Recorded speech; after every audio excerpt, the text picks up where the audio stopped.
Hola, hola, buenas tardes amigos. Desde el Parque Ecológico nos encontramos para llevar un relato con el camarada Celaya Santos.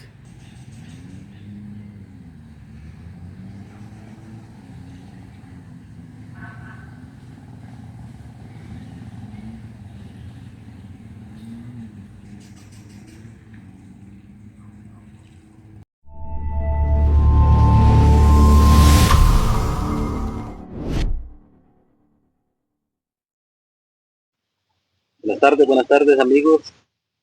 Nuevamente estamos otra vez aquí con el camarada Celaya Santos de la Policía de Hacienda, quien nos trae otro relato más de los combates más atroces que hubieron en Villa Victoria.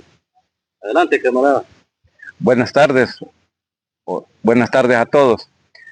Había en en el video anterior, yo estuve comentándoles sobre el ataque, el ataque del año 91 a la base de Victoria al principio del año, donde fue incendiado el vehículo. Solo haciendo una aclaración que el vehículo no fue incendiado por el enemigo directamente, sino que fue mera casualidad que los bloques explotaron debajo y agarró fuego.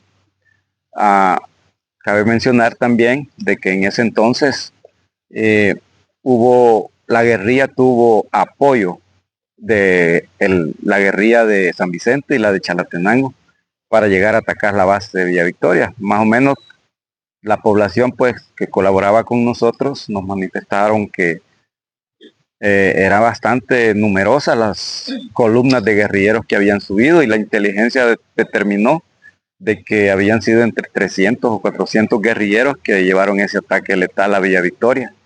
Y gracias a Dios, pues 22 o 24 policías, pues le hicimos frente y prácticamente salimos victoriosos. ¿Ustedes no tuvieron apoyo de otras unidades, de la Fuerza Aérea? No, en ese momento fue un ataque que nosotros no lo esperábamos. Fue completamente sorpresivo. Nos defendimos prácticamente como pudimos, con lo que pudimos, ¿verdad? Al siguiente día, pues, había un poco de baja la moral. Estaba un poco baja la moral porque habíamos tenido un ataque fuerte donde había llegado bastante personal enemigo y nos habían diezmado por los heridos. Y teníamos aquella zozobra de que pudieran atacar otra vez y éramos todavía menos. Pero no fue así. Cuénteme, camarada, en el primer video usted mencionaba una nanita allí que... Sí, había una nanita. Ella estaba planchando, creo, a esa noche. Le había agarrado la noche. Y a la hora que comenzó el combate, pues ella se asustó mucho y ella se metió debajo del hueco que queda del lavadero de la pila y ahí pasó rezando todo el resto de la noche, de la madrugada. Yo vi el sufrimiento de ella, de la angustia que tenía, pero fue así. Entonces pasaron esas cosas esa noche y la dirección de la Policía de Hacienda pues tomó la decisión de enviar más personal a Villa Victoria. Pero lo que mandó fueron alumnos de la escuela de la PH. Llegaron algunas secciones allá para apoyarnos. Y como al mes más o menos, la guerrilla lanzó otro ataque. Nosotros teníamos la costumbre de hacer amistad con las personas del alrededor, de donde estaba la comandancia. Recuerdo que cuando empezó el primer ataque de esa semana, yo estaba en la casa de una vecina que se llama Imelda.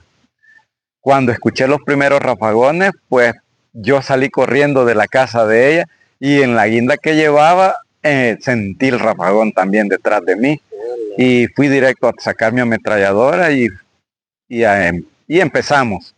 El ataque empezó desde las 7 de la noche prácticamente. En ese entonces pues ya teníamos alumnos, también el DM2 ya había mandado a sus tropas a apoyarnos, ya habían refuerzos, ya habían compañías de soldados a los alrededores del pueblo Entonces, entre todos repelimos ese ataque con de más de 600 guerrilleros, quizás, y en los que se emplearon 2 helicópteros, un avión. Teníamos una ametralladora .50 en un cerro que era propiedad de la señora que se llamaba Menchita, y otra .50 en la posición del Cerro El Brujo. Pero el enemigo estaba bastante dispuesto pues a sacarnos del pueblo, porque habían dicho que lo que querían hacer era agarrarnos a todos y hacernos bailar desnudos en el parque de Villa Victoria, pero no pudieron hacerlo. Se les dificultó bastante. Ese ataque fue bastante grande porque fue hecho por todas las entradas del pueblo. La comandancia estaba en una zona estratégicamente en desventaja porque estaba en un hoyo. Entonces a nosotros nos atacaban desde todas las posiciones, desde las posiciones en las elevaciones. Y también entraron guerrilleros por el lado de la cancha. Los que conocen la cancha allí, Villa Victoria, pues provenientes de la Ubilla, del cantón La Ubilla, en la calle que va a dar a la clínica también, que venía directamente del campamento Santa Marta. O sea, estábamos bastante vulnerables a esos tipos de ataques. Y ahí estuvimos toda la noche, traqueteo, soldados del DM2, PH, alumnos, todos contra la guerrilla esa noche. Terminó el ataque a las 7 de la mañana, el día martes. El día viernes fue el otro igual. De igual forma, aviones, helicópteros, .50, morteros 57, y se armó la de Troya, podríamos decir, ¿verdad? Pero tuvimos también la destreza, la capacidad para sobreponernos a todo eso. ¿Algunas bajas que hayan tenido ustedes? Pues fíjese que en esos 2 ataques no hubieron ninguna bajas. Resulta de que la posición del Brujo era una posición estratégica. Entonces, para lograr llegar al pueblo tenían que primero lograr pasar bajo la vigilancia que tenían los camaradas en el Brujo. Y ahí es donde ya estábamos en alerta, porque al primero que le sonaban los papayazos era la posición del Brujo.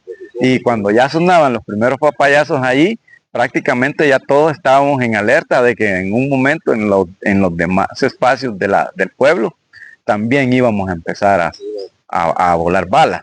Sí. Y ustedes se dieron cuenta de algunas bajas que le habían hecho a la guerrilla. Sí, fíjese que como ahí estaba el jefe de la base en ese entonces, mi teniente Álvarez.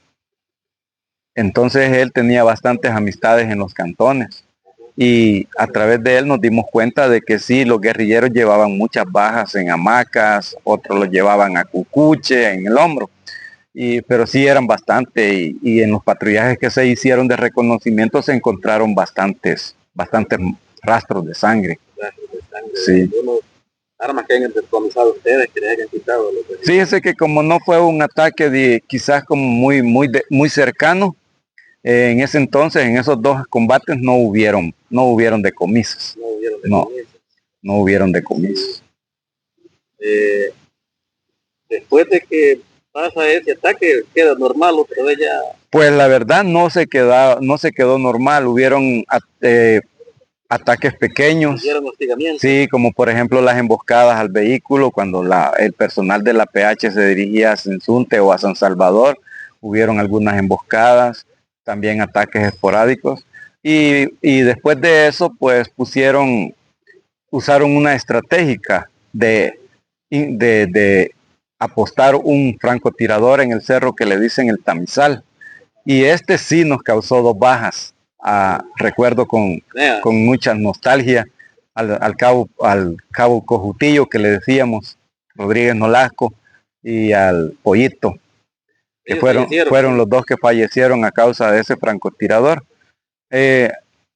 Pero ese francotirador al final tuvo su final, porque cuando yo estaba en el comando SEAT, ahí había un camarada que le decían el Brujo, perdón, el Chuco, El Chuco era uno de los mejores francotiradores de la unidad y a él le dieron la misión de ir a eliminar a ese francotirador que estaba haciendo, que estaba hostigando a los PH en ese momento, en esos momentos. Y lamentablemente pues yo andaba con licencia cuando el brujo llegó, solo se estuvo un día, una noche, y el guerrillero pues entregó las botas. Entregó ya. Sí. Sí, pues. Bueno, hágamele un saludo allí a los amigos de las distintas unidades, a los amigos de la PH allí, de la Guardia Nacional. Sí, un saludo a los PHs, a los guardias, a los policías nacionales, a los soldados del DM2, si están escuchando este relato, a los soldados del batallón JR, que nos apoyó mucho.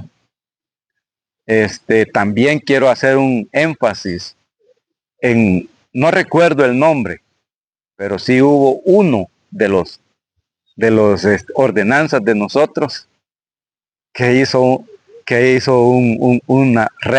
repelió un ataque bastante grande donde estaba la trinchera de la defensa civil.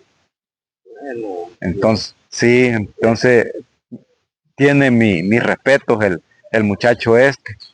Y también a los defensas civiles, ¿verdad? Que estuvieron por ahí. También se las jugó la defensa. También se las jugaron. Allí se puso en juego mucho todo el personal. Realmente Villa Victoria fue un lugar donde no se podía estar tranquilo.